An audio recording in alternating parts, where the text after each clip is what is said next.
Paris, 1921. Nasce Edgar Naum. Com 10 anos, perde sua mãe, Luna. Essa perda o marcará por toda a vida. Já na infância, interessa-se por literatura e cinema, o que vai exercer forte influência em sua obra. Durante a Segunda Guerra Mundial, Edgar interrompe seus exames na Sorbonne e engaja-se na resistência francesa. Nesse período, substitui o sobrenome judaico Naum por Morin. Após a guerra, trabalha como redator em jornais ligados ao Partido Comunista Francês. Começam então seus primeiros atritos com os comunistas por sua postura crítica. Já sem emprego, é cada vez mais discriminado no Partido Comunista. Edgar Morin vive um exílio interior. Começa a escrever o livro O Homem e a Morte. É na realização desta obra que Morin forma a base de sua cultura transdisciplinar. Geografia humana, etnografia, pré-história, psicologia infantil, psicanálise, história das religiões, ciência das mitologias, história das ideias, filosofia. Começa a trabalhar no Centro Nacional de Pesquisa Científica. Inicia a redação de seu livro Autocrítica, publicado em 1959, onde faz um primeiro balanço de sua vida e da sua participação no meio cultural e político de seu tempo. Faz uma longa viagem pela América Latina, quando fascina-se pelo mundo indígena e pelo mundo afro-brasileiro. Retorna à França, onde publica O Espírito do Tempo. Aprofunda seus estudos na área de biologia e do pensamento cibernético. Em 1968, envolve-se nos movimentos estudantis que começam a eclodir na França.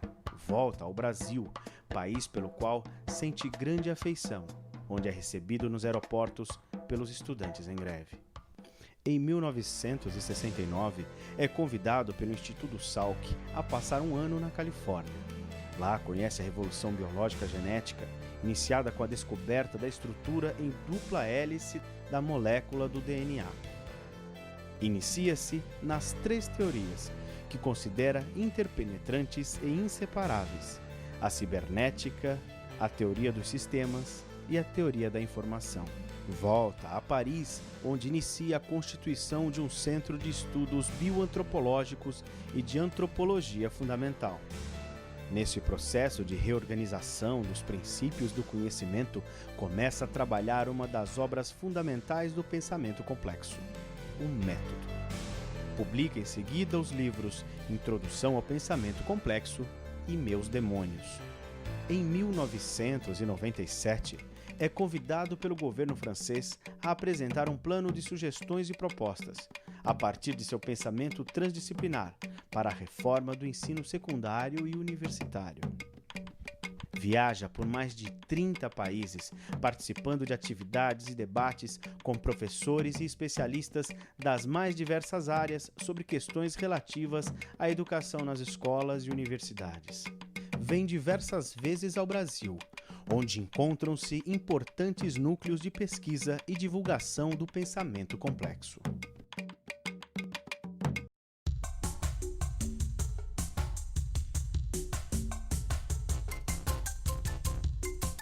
Há uma característica comum em toda a obra do Edgar Morin, que é uma articulação muito grande entre a vida dele e as ideias que ele professou e professa até hoje. Então, ele denomina isso de reorganizações genéticas, que, na verdade, não são reorganizações genéticas no sentido da genética, mas são reorganizações no estilo do pensamento dele. Então, nas obras de caráter mais biográfico, ele sintetiza essas reorganizações em 3. Uma primeira, ocorrida por volta de 1941, logo no período antecedente da guerra.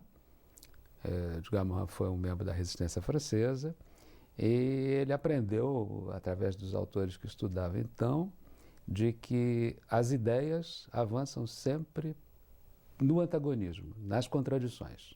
E isso fez com que ele se dedicasse aos estudos de Hegel e de Marx, principalmente, né? um profundo conhecedor do marxismo, e no marxismo ele encontrou essa ideia de que a dialética era uma união de contrários que poderia levar a uma sociedade melhor. O Marx defende uma ideia de um homem genérico. Quer dizer, o que é o homem genérico? É o homem que não separa a natureza da cultura. Essa ideia de homem genérico impregnou muito as ideias futuras do Morin, até hoje, né?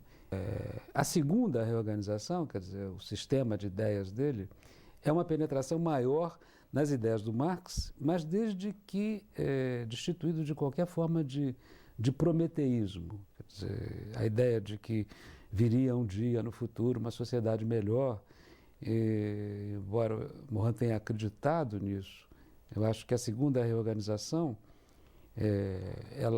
ela botou botou esse credo marxista em dúvida, né?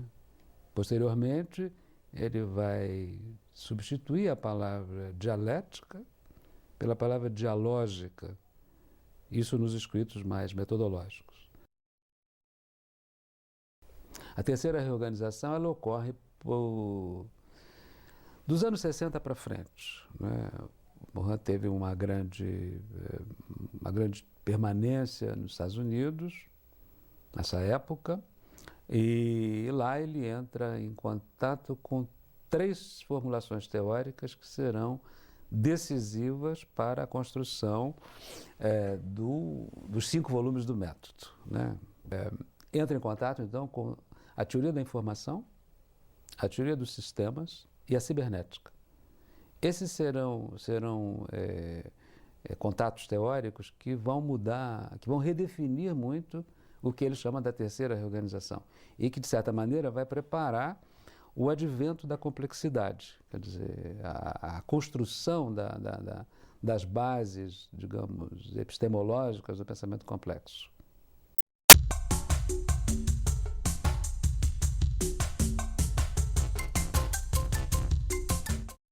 É muito importante a gente ter sempre em mente as etimologias. Então, vamos lá. O que quer dizer complexo? Complexo vem do latim, complexus, que tem o seu verbo complectere, que simplesmente quer dizer aquilo que é tecido em conjunto. Quer dizer, a etimologia da palavra é exatamente essa, porque pode gerar uma certa confusão entre, quando você fala em complexo, você automaticamente pensa em algo simples. Não se trata dessa oposição entre o simples e o complexo, mas trazer a etimologia que traduz bem o espírito do pensamento complexo, quer dizer, aquilo que é tecido junto. O que é tecido junto, né? A gente aprendeu do século XVII em diante, com a Revolução Iluminista, que o nosso pensamento, as nossas ideias eram conduzidas exclusivamente pela razão. Não foi por acaso que o século XVII foi entendido como o século do racionalismo. Então, o que é a razão? Razão é aquilo que é produto de um cálculo, de você adequar alguns meios a alguns fins. Isso é a razão. Nós todos somos seres racionais, como primatas humanos que somos. Então, somos racionais. Então, aprendemos que somos apenas racionais. Somos sapiens. Hoje, se você disser que você é só sapiens, você está se identificando aos nossos primos, que são os primatas não humanos. Ou seja, os gorilas, os chimpanzés, os orangotangos, etc. Por isso, nós ganhamos um segundo sapiens. Nós somos homo, do gênero homo, hominídeo, e somos sapiens, sapiens. Bem, uma das primeiras considerações do Morin, que aparece nos primeiros livros, no Enigma do Homem, é a seguinte, que se você se define exclusivamente como sapiens, você está sendo sistemático demais. O que significa isso? Que você é erecto, que você fala, que você desceu das árvores, que você se comunica, que você simboliza. Ou seja, você cria representações, constrói representações. Esse é o lado sapiens. Com o segundo sapiens, permanecemos na mesma coisa, sistemáticos demais. O pensamento complexo considera que Precisamos adicionar uma outra característica a essa sistematização excessiva, que é o demens. Então, o que é o demens? É aquilo que nós somos, também descomedidos, nós somos loucos, nós somos descontrolados, né? Nós convivemos com a híbris e queremos afastar esse lado, como se ele fosse algo mal, algo que deve ser recalcado. Nós somos, portanto, e isso nos faz muito mal do ponto de vista histórico, não é? Quer dizer, aceitarmos-nos como sapiens demens, ou seja, que todo sujeito humano é duplo. Ele tem um pouco de sapientalidade e também um pouco de demencialidade. Então, uma definição mais atual da nossa condição seria a que nós somos Homo sapiens, sapiens demens. Portanto, aí está o primeiro entrelaçamento do complexo, ou seja, sapiens demens.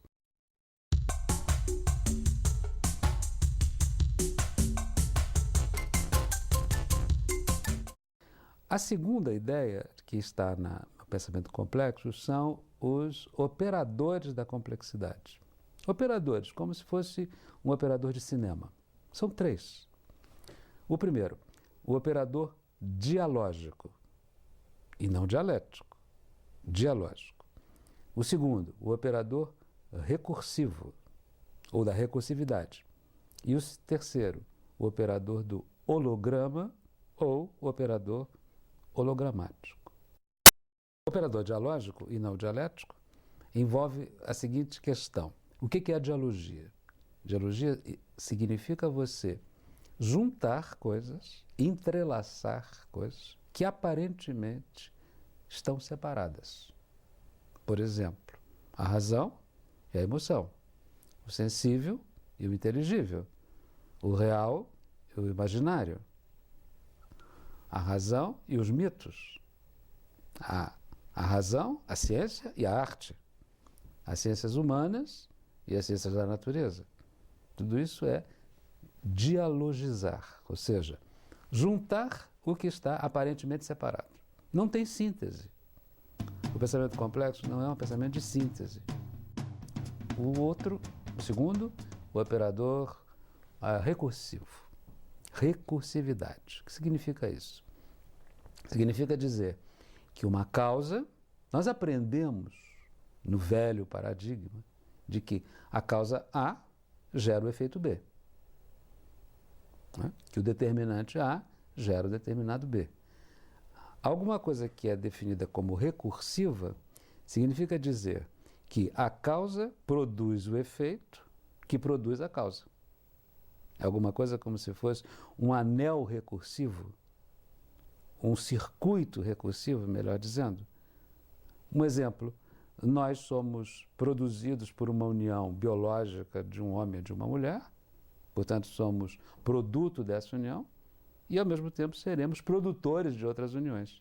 Então nós somos recursivamente causa e efeito. Esse é o segundo operador. O holograma, ou o princípio, ou o operador hologramático, de Gamoin, às vezes utiliza essas palavras, princípio, operador, base, no sentido de que são operadores que põem em movimento o pensamento. O que é o operador hologramático? Que quando você vê, você não consegue dissociar parte e todo. Ou seja, a parte está no todo, da mesma forma que o todo está na parte. Então, esses são os três, as três bases que modelizam o pensamento complexo.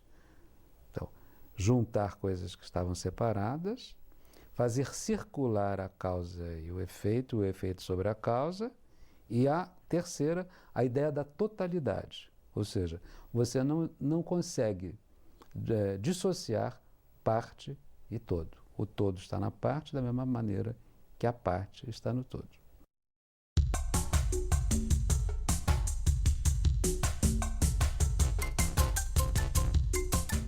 Com esses três operadores, você vai construir a noção de totalidade.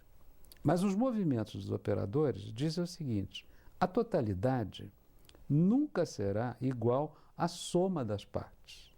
Nós estamos acostumados a imaginar a palavra totalidade dessa maneira. O que é a totalidade? Totalidade é: você junta A com B, com C, com D e com E, você tem a totalidade. Não.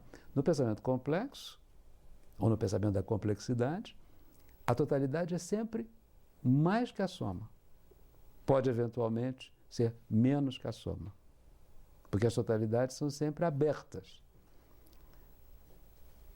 Se elas forem totalidades fechadas, elas serão sempre iguais à soma das partes.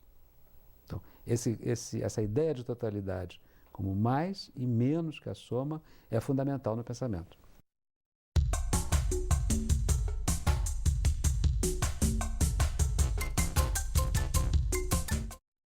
Nós aprendemos também que nós somos seres que criamos cultura. Né? Nós somos loquens, porque falamos, somos faber, porque fabricamos instrumentos, somos simbólicos, porque simbolizamos, criamos os mitos, as teorias, os nossos ídolos, né? As nossas mentiras, os nossos imaginários. Aprendemos. O que nós não aprendemos é que nós somos complexos, ou seja, que nós estamos inscritos, nós somos hoje o que somos, porque estamos inscritos numa longa ordem biológica que nos fez como nós somos agora, e também nós somos seres produtores de cultura, ou seja, nós somos 100% natureza e 100% cultura. Nós aprendemos, talvez pelas instituições escolares, a recalcar o lado da natureza. Não nos percebermos também como seres que somos uniduais. 100% natureza, 100% cultura. Talvez seja uma herança da razão, do racionalismo do século XVII, que nos legou essa ideia de que os imaginários, os mitos, as artes, não faziam parte da ciência. Tudo aquilo que é ciência, ou considerado como científico, era determinado como racional. La connaissance, du point de vue, disons, d'une pensée complexe, n'est pas simplement limitée aux sciences. On trouve dans la littérature, dans la poésie, dans les arts, une connaissance profonde. Même on peut dire que dans le roman, il y a une connaissance plus subtile de ce qu'est des êtres humains que dans les sciences humaines, parce qu'on voit les êtres dans leur subjectivité, dans leur passion, dans leur milieu, etc. Et d'autre part, je pense que nous devons penser que toutes les grandes œuvres des arts comportent une pensée profonde sur la vie, même quand elle n'est pas exprimée dans le langage. Quand vous voyez des visages de Rembrandt, n'est-ce pas, il y a une pensée sur l'âme humaine. Donc, si vous voulez, je crois que on doit briser la séparation entre les arts, les lettres d'un côté et la connaissance scientifique.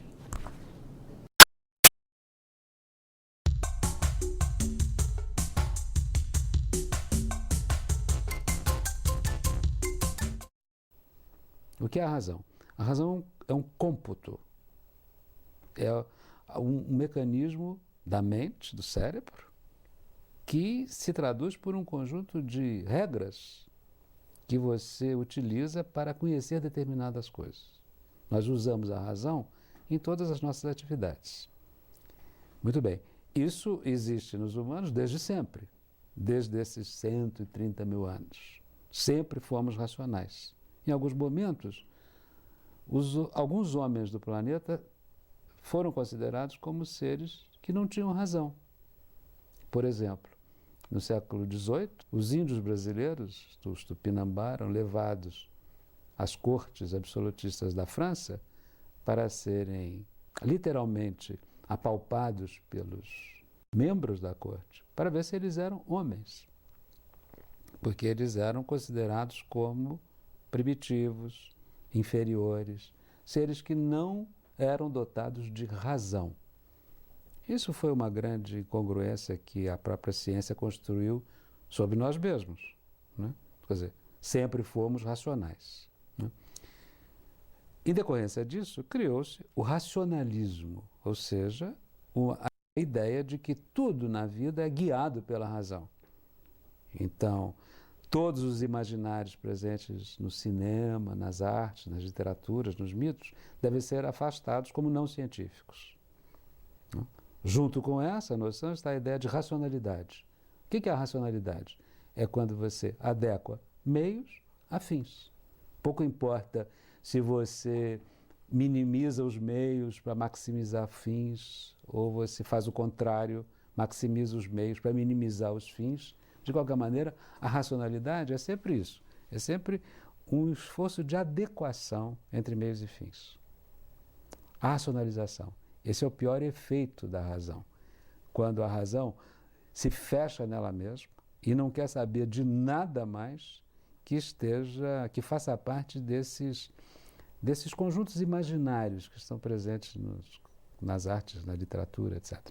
Então, afasta isso e a razão constrói um ídolo a respeito dela mesma. Ela se considera como a razão ídolo. Então, esses são obstáculos, né, criados à ideia da unidualidade.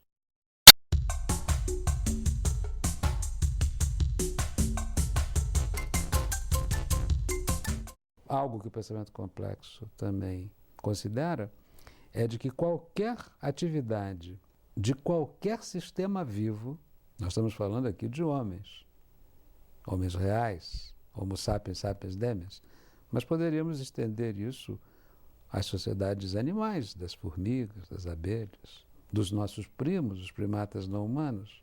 Enfim, qualquer atividade de sistema vivo é guiada por uma tetralogia, tetra, 4, ou seja, envolve relações de ordem, de desordem, de interação e de reorganização. Edgar Morin chama isso de o tetragrama organizacional. Qualquer sistema vivo sempre tem ordem, regularidade, desordem, desavenças, emergências, interações, coisas que começam a interagir que não estavam previstas anteriormente, e reorganizações, para onde o sistema vai. O sistema sempre é algo que vive na irrupção da desordem, o que faz com que, às vezes, Edgar Morin defina o que é a Terra, o planeta Terra. Então, o planeta Terra é um mero planeta muito pequeno no conjunto de todas as galáxias do universo e que vive à deriva. Quer dizer, não se sabe exatamente para onde esse planeta está indo. Então, o tetragrama, ordem, desordem, interação, reorganização, aliado aos operadores da dialogia, do holograma e da recursividade, constitui o bloco forte, a base fundamental do pensamento complexo. Há uma frase do Marx que o Morin sempre costuma usar como um recurso explicativo. Há uma passagem do Marx nas teses de Feuerbach que diz respeito à noção de educação e à reforma do pensamento. Diz o Marx o seguinte, que qualquer reforma do ensino e da educação deve, antes de mais nada, começar com a reforma dos educadores. Ou seja, o que significa reformar os educadores? Significa reformar o pensamento. O que significa reformar o pensamento? Muito bem. O pensamento, o homem sempre pensou com as mesmas condições, com o mesmo aparato. Por isso não há um pensamento que seja inferior ao outro. Os índios do Brasil não pensam de uma maneira inferior aos urbanoides de São Paulo.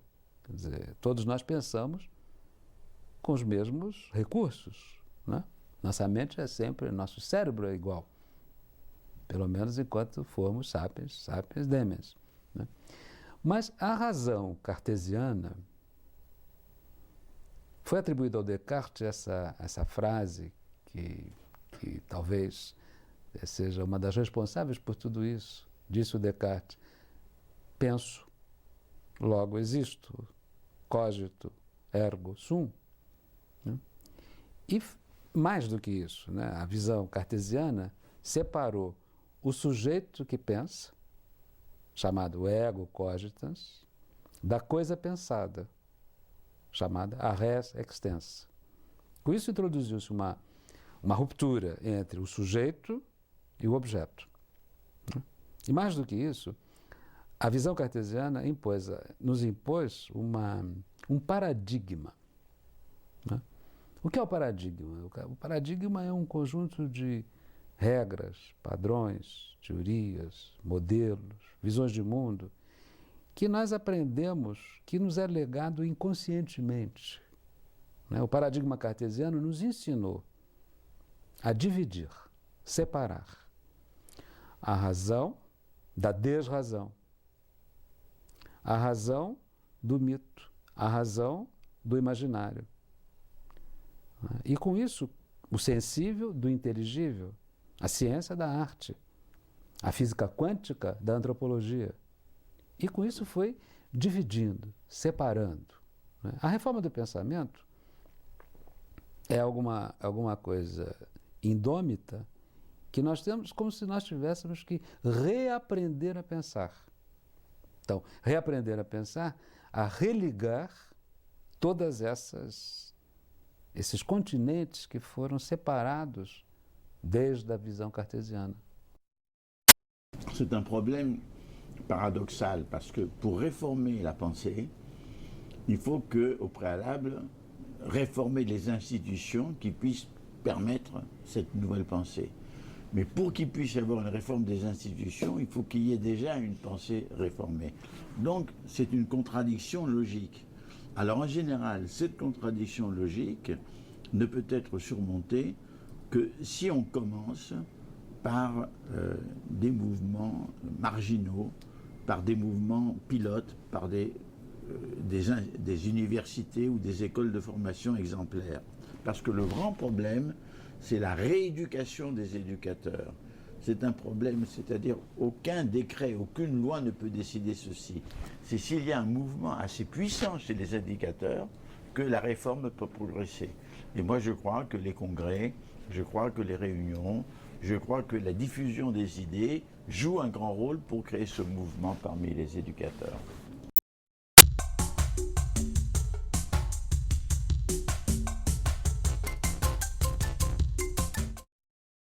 Bon.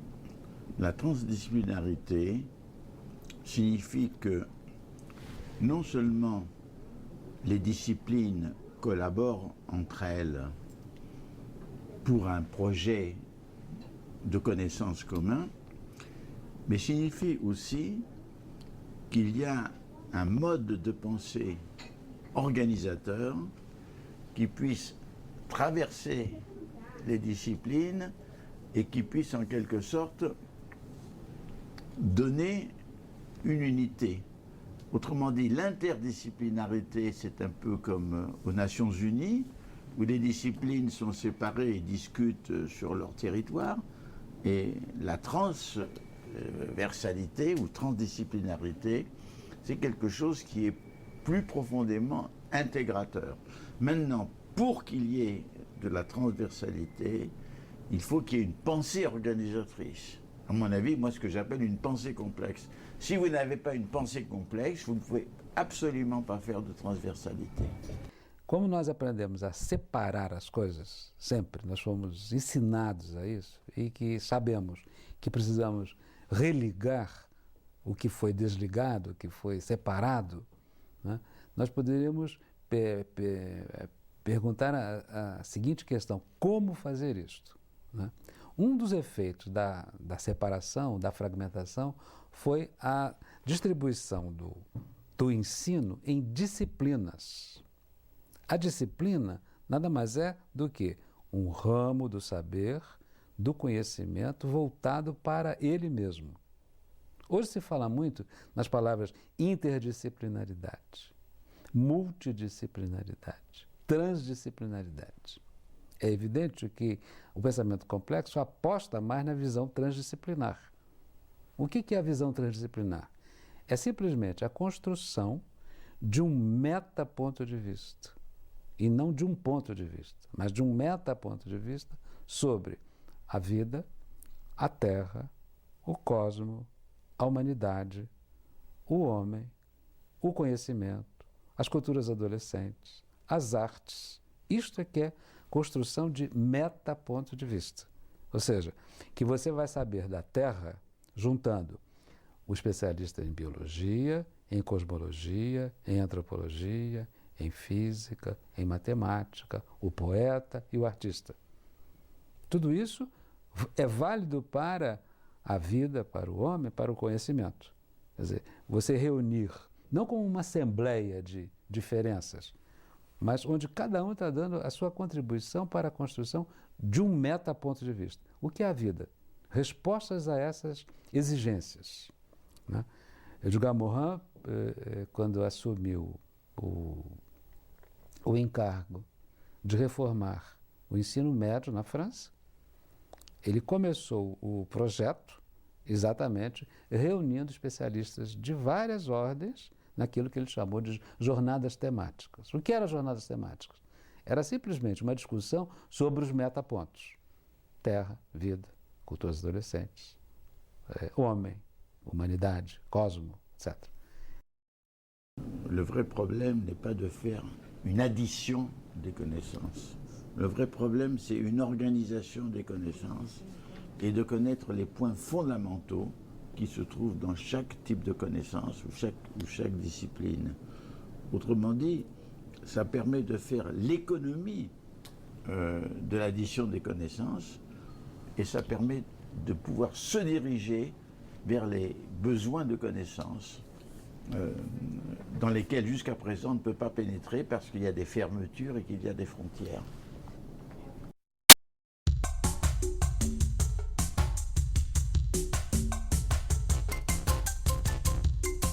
Os 7 saberes não devem ser entendidos como um credo, ou seja, algo a ser aplicado nas escolas.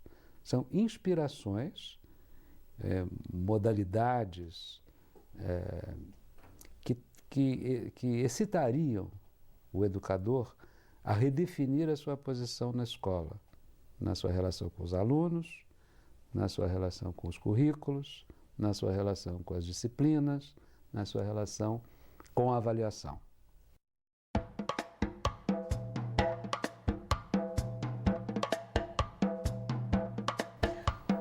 O primeiro saber diz respeito à ideia de erro.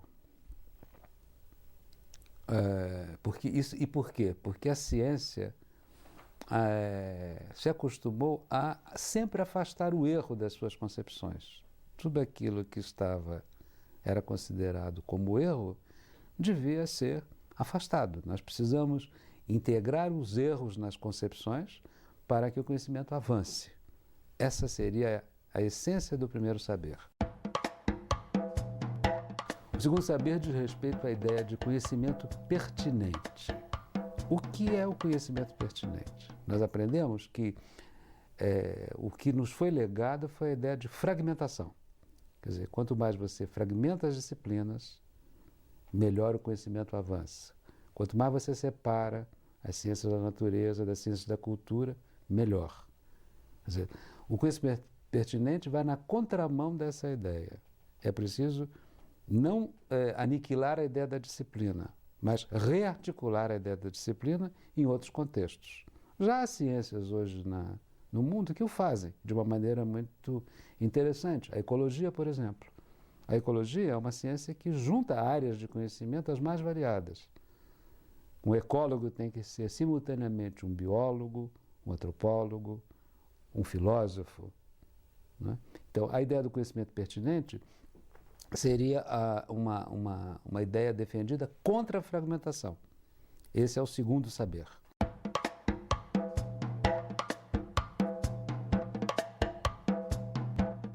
O terceiro saber diz respeito à condição humana. Quem somos nós? Aprendemos que somos só culturais. Precisamos reaprender que somos também naturais, físicos, psíquicos, míticos, imaginários. Então, o terceiro saber diz respeito a esse reaprendizado da nossa própria condição, que está expressa superlativamente na ideia do sapiens demias. O quarto saber diz respeito à identidade terrena, a identidade da terra. O que é a terra? É a nossa terra pátria. Precisamos ensinar aos alunos que a Terra é um pequeno planeta que precisa ser sustentado a qualquer custo. A ideia da identidade terrena está ligada à ideia da sustentabilidade. O que significa construir um planeta sustentável?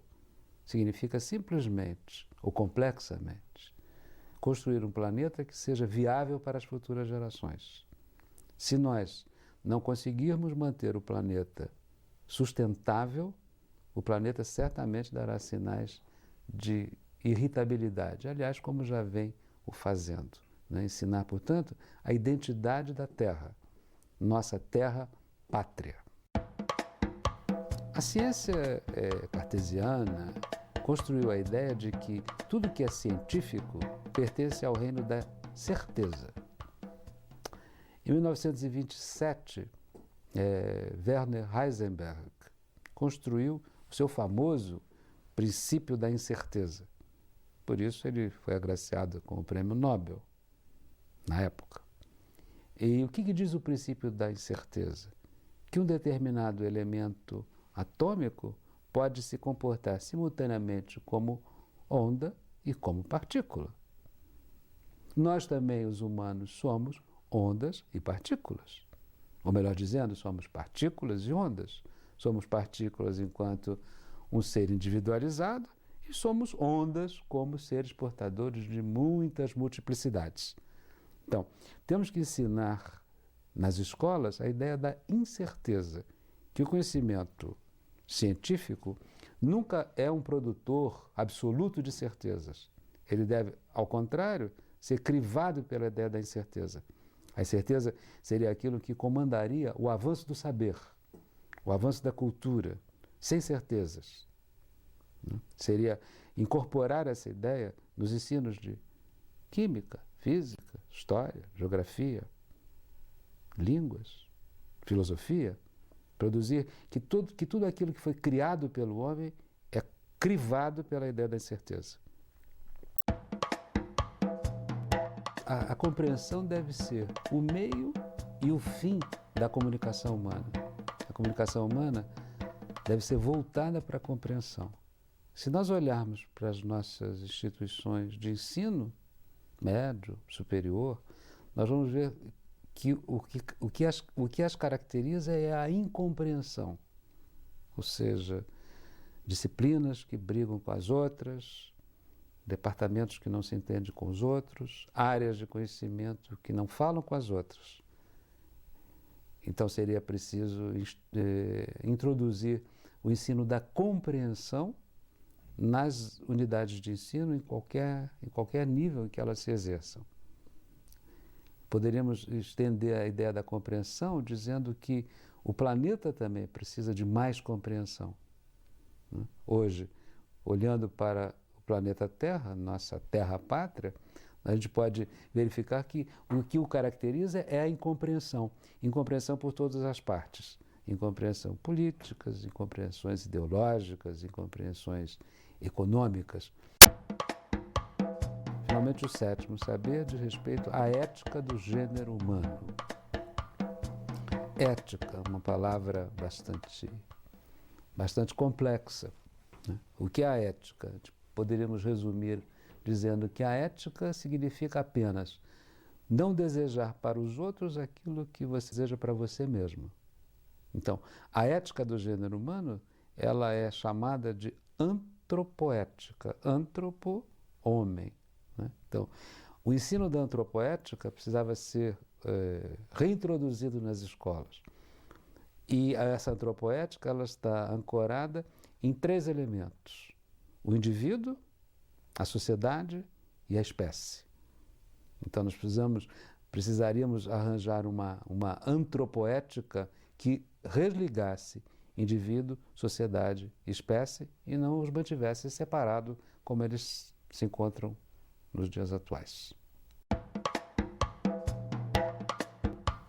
Então, o problema maior reside em como aplicar esses 7 saberes na reforma da educação. Quer dizer, não se trata de transformar os 7 saberes em 7 disciplinas. Ao contrário disso, os 7 saberes, eles rejuntam as disciplinas.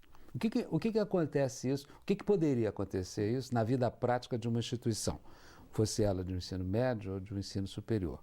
Uma redefinição total dos currículos. Se você pega, por exemplo, um dos saberes, o da condição humana, por exemplo, então você tem que ensinar nas escolas que o homem é simultaneamente biológico, psíquico e cultural. Isso tem que, traduzido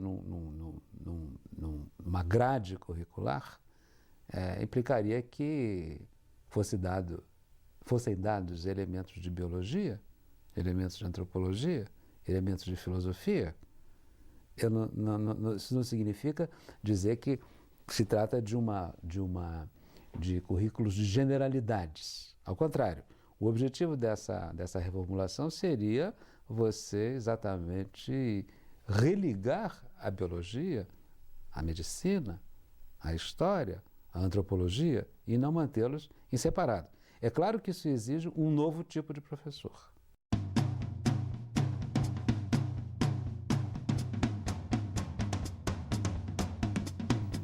Muitas vezes se pensa que o pensamento complexo é um pensamento contra a disciplina. Não se trata disso. É um pensamento que abre a disciplina a outros campos. Se isso fosse introduzido minimamente nas escolas, certamente a educação iria para outros rumos.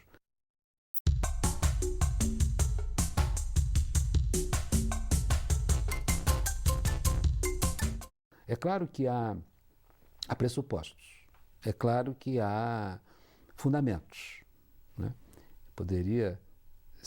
É claro que há recusas, né? Algumas recusas são fundamentais, né? Você tem que recusar a separação entre a razão e a emoção. Por exemplo, recusar a separação entre ciência e arte, recusar a separação entre ciência e mito, que está incrustada no pensamento ocidental, pelo menos desde Descartes. A primeira recusa. A segunda, você tem que assumir e recusar, e assumir as implicações da recusa, que entre o singular e o universal, o local e o global, o sujeito e o objeto. Há sempre uma relação de tensão, né? Entre o local e o global, não há nunca uma relação de total harmonia, né? São opostos que se juntam, mas que precisam ser entendidos desta maneira. Muitas vezes nós tendemos a isolar os opostos, como os opostos que seriam irreconciliáveis. O pensamento complexo nos ensina a assumir a tensão entre o singular e o universal, entre o global e o local, entre o individual e o coletivo. Assumir a tensão, mas tentar fazer com que se estabeleça um canal de comunicação entre esses 2 elementos. Em outras palavras, o que era aparentemente considerado como oposto pode dialogar entre si. A terceira recusa talvez seja a mais complicada, é aquela que diz que nós precisamos recusar que o Estado é o único balizador do conhecimento científico. Há outras instituições que não sejam o Estado que o fazem, e por vezes o fazem até muito melhor. O Estado é regido por normas, padrões, por religiosidades. Então, assumir apenas que o Estado não é o único balizador dos movimentos do conhecimento científico.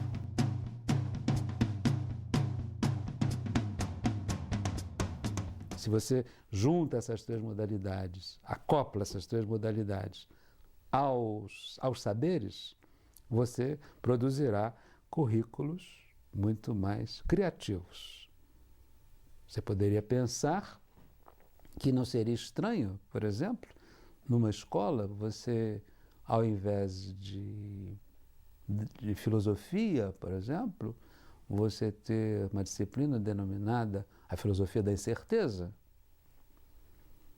Nada impede que você ensine, tem uma disciplina com o nome Fundamentos da Condição Humana. Nada impede que você tenha uma disciplina que diga Indeterminações da Terra-Pátria.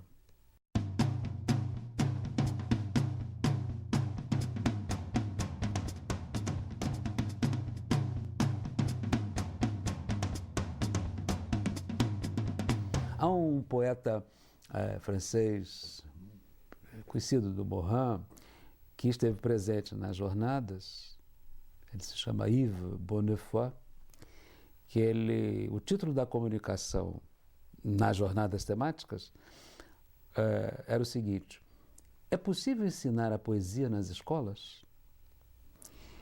E esse poeta dizia assim, como era importante antigamente quando os indivíduos da geração dele tinham que aprender de cor um poema, porque senão eles não passavam de ano.